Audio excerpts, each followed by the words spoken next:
Well, everyone, it's Mystic. You can call me Angel. Welcome back to my channel and another episode of my 150 script challenge. I've been a little behind, a lot going on. For those of you who follow me, it's been crazy.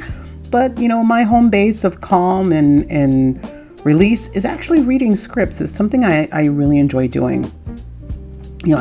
I'm driven by writing as a professional, and I like to play in writing to release my blocks and to have fun, and reading books and reading scripts is a good time for me. But I also believe that as a writer, especially writing screenplays, that it's always good to keep on top of what other people are doing to help you hone your skills and to help you understand the evolution of the process. So I decided to make this challenge public and hold myself accountable to making sure I read scripts and then sharing my thoughts with you. So a little housekeeping, a little community love as always before we begin.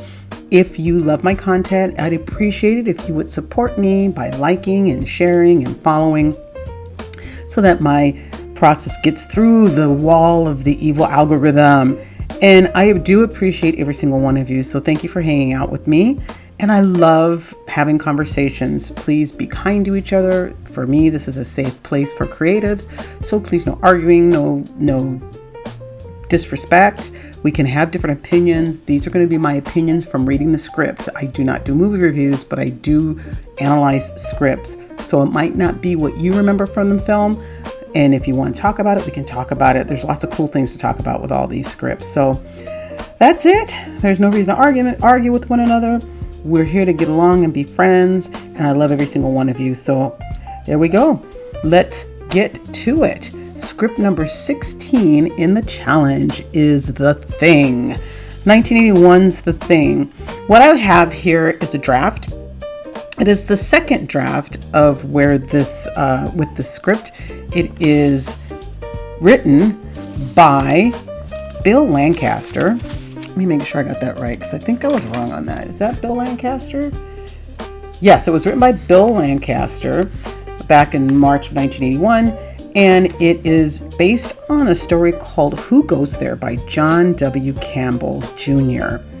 So for those of you who remember this, it's also a modernized remake of the original film that was done, The Thing from Outer Space. And so I always challenge people. I love to get people, when these types of things happen, go and watch the original and then watch this one and see the differences, because they cover the same story. They cover it from different perspectives. They cover it from different place and time where the world politics were in a different place. So just to see how the generations deal with the same story is just very fascinating to me. And I might do a little thing on that. But for now, let's walk through The Thing. This is a paranoia on ice adventure. You'll hear me flipping notes. I have a lot of notes on this. I try to keep these around 18 to 20 minutes, so bear with me. So it takes place in a remote Arctic station with a crew of men and a shape-shifting alien that could be any one of them. So there's lots of paranoia here.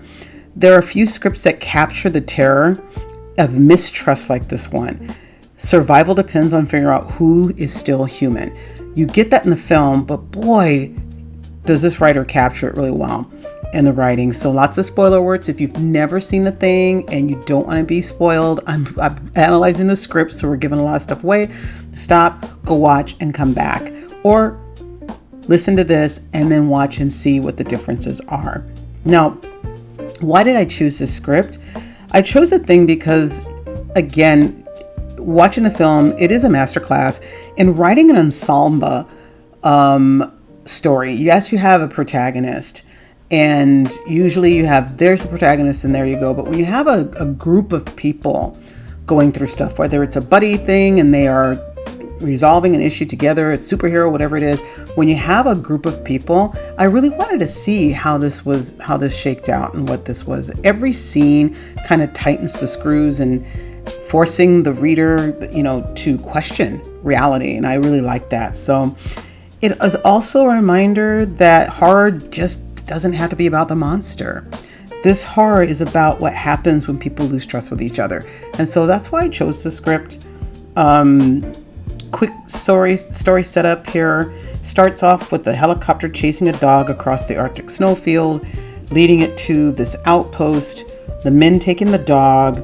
There's a little weird scene there where they get the dog, the other people are gone now, and soon the trust starts to fracture as one by one this creature starts to imitate individuals, and people are questioning which one of us is real and which one of us is the enemy. So I'm going to go through my heart of the story, my full analysis, where I talk through the act structure. So the first opening is that you get the isolation of the outpost. This writer set it up very clear that these people are on outpost number 31. They're in a routine. They are absolutely isolated from the rest of the world. And then their isolation in routine is disrupted by this Norwegian helicopter chasing a dog. So it's a very stark and interesting imagery that they created there. The inciting incident is when the dog reveals that it's something else.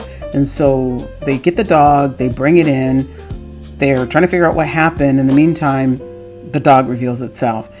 The next plot point is when the crew realizes the alien can perfectly imitate life forms. So even though the dog revealed that it's something different, that it wasn't what they thought it was, they didn't realize at that point that it can imitate anything. At first, it was just about the dog. The midpoint here is the tension of the growing paranoia. So there are lots of theories in it, and it was interesting to me because they didn't do it kind of in a way where they tried to express that these guys had special scientific knowledge. They were just guessing through the process, going through kind of conspiracy theories and all kinds of stuff until they got to the point where they decide that they're going to take blood tests, and blood tests were destroyed. There's just trust was always the underlying theme, and that growing paranoia was almost at its peak right at the middle of this script rather. The next plot point, McGreedy, his leadership is challenged. So McGreedy is the leader, the determined leader of this group. He then begins to get challenged because everybody starts to turn on each other. So well done, by the way, how their isolation was set up such that they depended upon each other. They're alone in this place. There's nothing. There's no local 7-Eleven. There's no local Starbucks. It's just them and whatever supplies they have in the middle of nowhere. It's so cold they can't go outside for much. So they depend on each other. And when something happened, they turned on each other without even a blink of the eye. They just completely turned on each other and didn't trust each other, which was very interesting to me. We have the climax, which is the final confrontation where the thing was underneath the outpost, and then the resolution is ambiguous. You have McGreedy and Childs at the end alone. Everything is dark. One way or the other, it's going to be over for both of them, and they don't know if the other one is human or an alien, and we as the reader, we don't know either. It just ends like that. Chef's kiss. I love that. Now, the protagonist arc. So McGreedy, as we've said here, that McGreedy is the protagonist. What he wants is control and survival of the crew. I want to make it clear as I read through this. I think that as you watch the film, you kind of see it. This writer really put it on the page very well. For McGreedy, it's not even about survival. It's like, yeah, I want people to survive. It really is about control. He's in charge. Listen to what he says. And if you don't want to listen to what he says, you're not on his side. His obstacles, fear and distrust. And then the isolation. They can't call 911. They can't go anywhere. They can't get help. They can call it out. But then the radio was destroyed. And so then, of course, surviving the shapeshifter. His transformation. I got from the beginning that he was a bit of a loner. And for the group, that kind of worked because they were all in their own space, just surviving. And being in that space, we're in the middle of nowhere in the Arctic, they all had their own routines. They all had their own things they did. And they just had a guy that was in charge because they needed some guy that was in charge. I didn't feel like he was doing the things that a leader with emotional intelligence would do to kind of bond with his group and have that Braveheart moment when something is happening.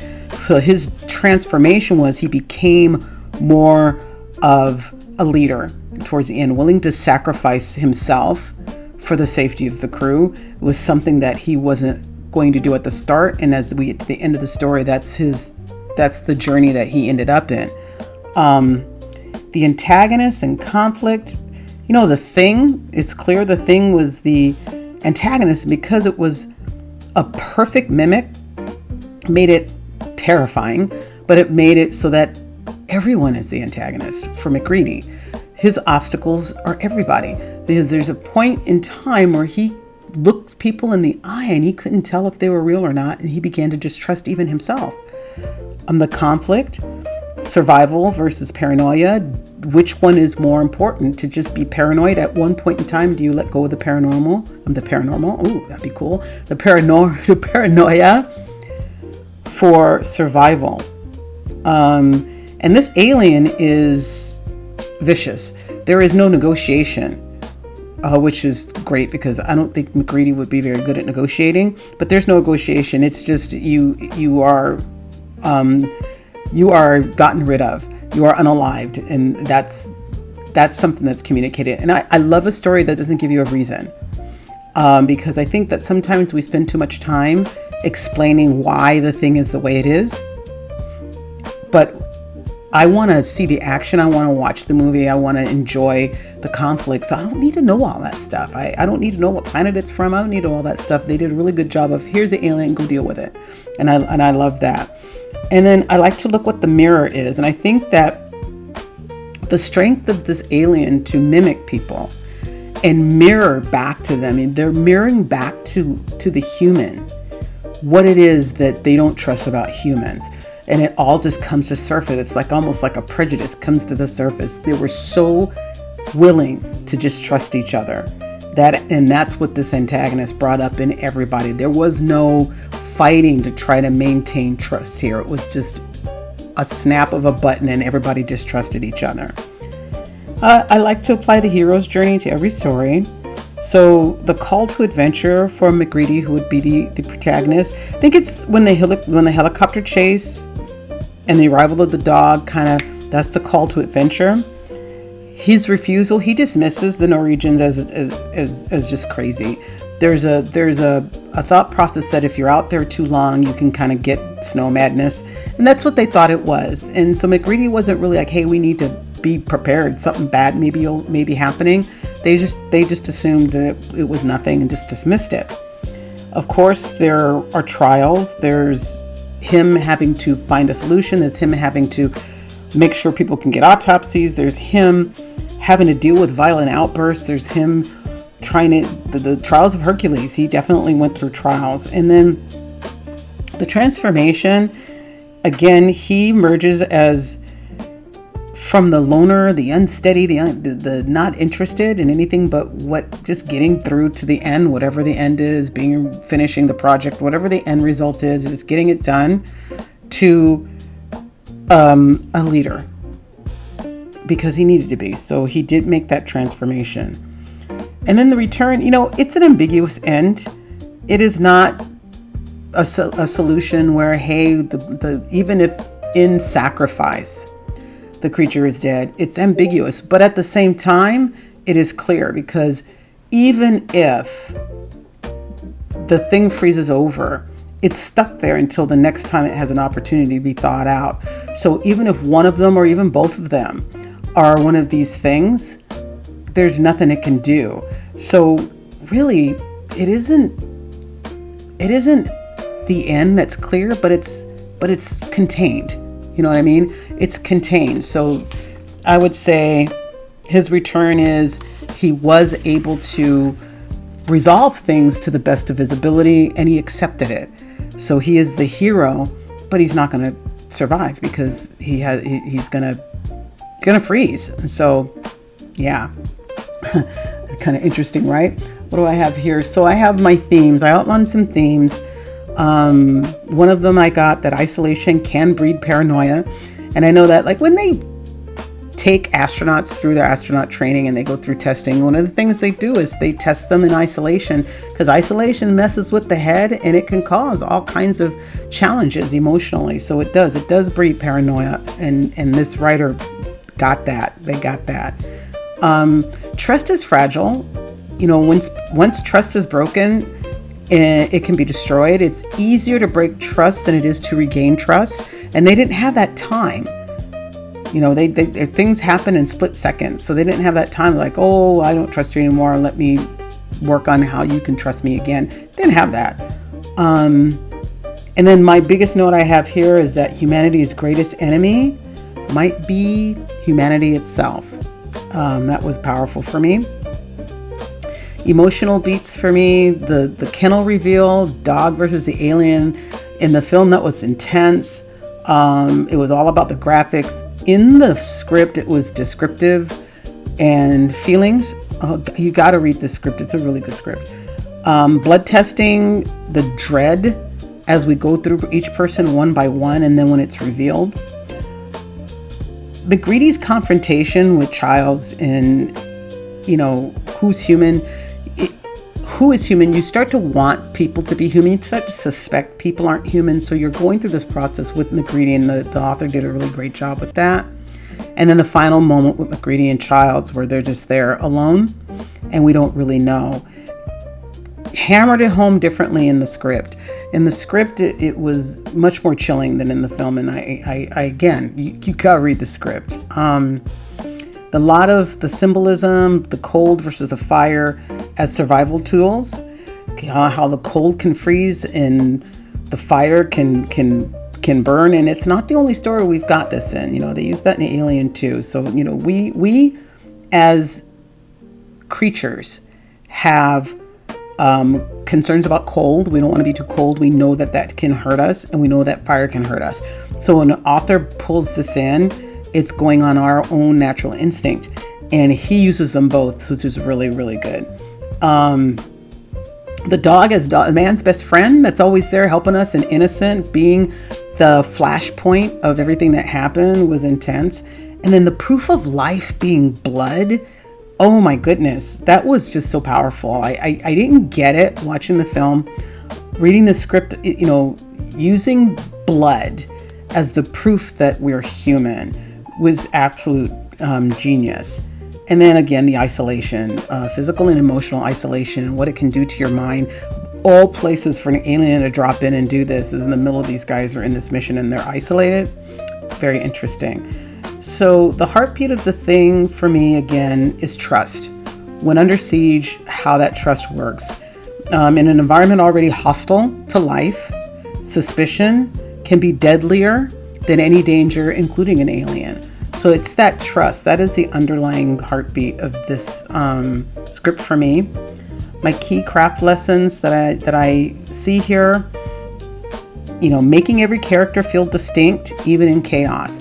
There's nothing cooler for a writer than when you end a character in your story and people feel it. It's like, oh man, I like that guy. That means that you did good work on building that character, and that's what this writer did.